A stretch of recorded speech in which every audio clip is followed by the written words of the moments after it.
Ô, professor, peço licença aqui para abrir um pouquinho mais o leque dessa discussão, já que vocês falaram bastante a respeito de democracia. Acho que a gente tem que ser realista e afirmar a democracia no Brasil não é estável e nunca foi, né? Se a gente pegar desde lá de trás, desde o Estado Novo, aí depois um pequeno momento de democracia plena, e depois veio ditadura militar, e aí desde a redemocratização nós tivemos o primeiro presidente eleito empichado, assumiu o vice.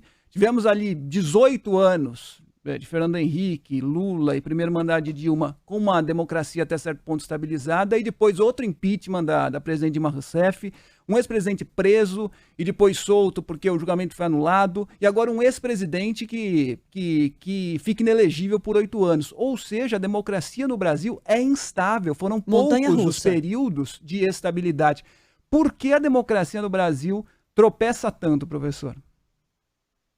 Fábio, enfim, a gente tem uma democracia complicada no Brasil, acho que não é exclusividade nossa, né? É bobagem a gente achar que é uma jabuticaba em tudo, quer dizer, a gente tem outros países que têm também dificuldade, vamos lembrar do nosso vizinho Argentina ali, mas não adianta a gente só falar dos outros, temos que olhar para a nossa própria consciência. Eu acho que a gente tem que pensar que, do ponto de vista das nossas instituições, do edifício que nós construímos em 88, nós temos instituições bastante prontas e acabadas. A grande questão é o funcionamento dessas instituições e o quanto nós, cidadãos, estamos dispostos a prestar atenção nessas instituições e a cobrar que aquelas pessoas que estão ali nos determinados cargos estejam cumprindo seu papel. Para além do presidente da República, dos representantes do Executivo, será que nós estamos prestando atenção, por exemplo, nos nossos parlamentares, na maneira que nós elegemos, o quanto a gente cobra que eles, de fato, façam um trabalho de fiscalização efetiva a ponto de não ser necessário, por exemplo,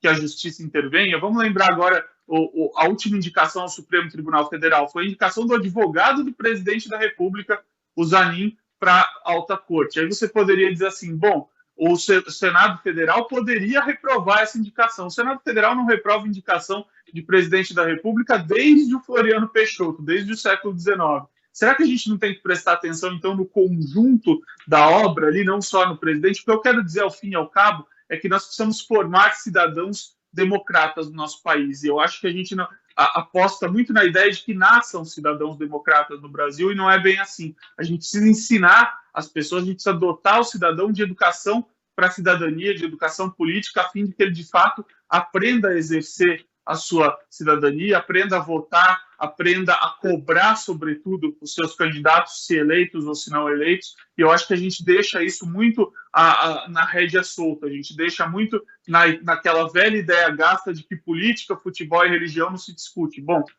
futebol se discute em cada esquina nesse país, religião se discute cada vez mais, e política vira o patinho feio que não deveria se discutir, ou se discute agora pela via do embate, como a Adriana estava ressaltando. Acho que a gente precisa fazer um exame de consciência do quanto nós, brasileiros, estamos de fato participando e cobrando dos nossos eleitos o papel que eles devem desempenhar numa democracia.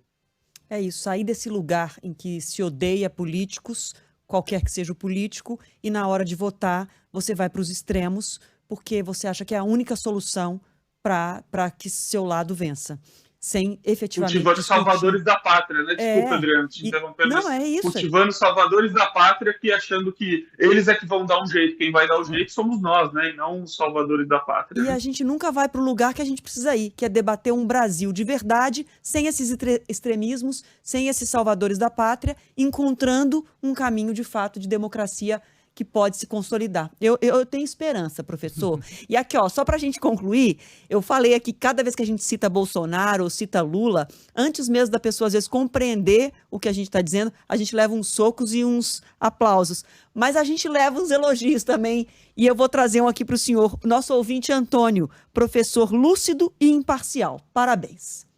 Então, a vida de cientista Adriano, político. Então, a vida de cientista político às vezes é difícil como de jornalista, mas tem gente que reconhece o trabalho. Parabéns, viu?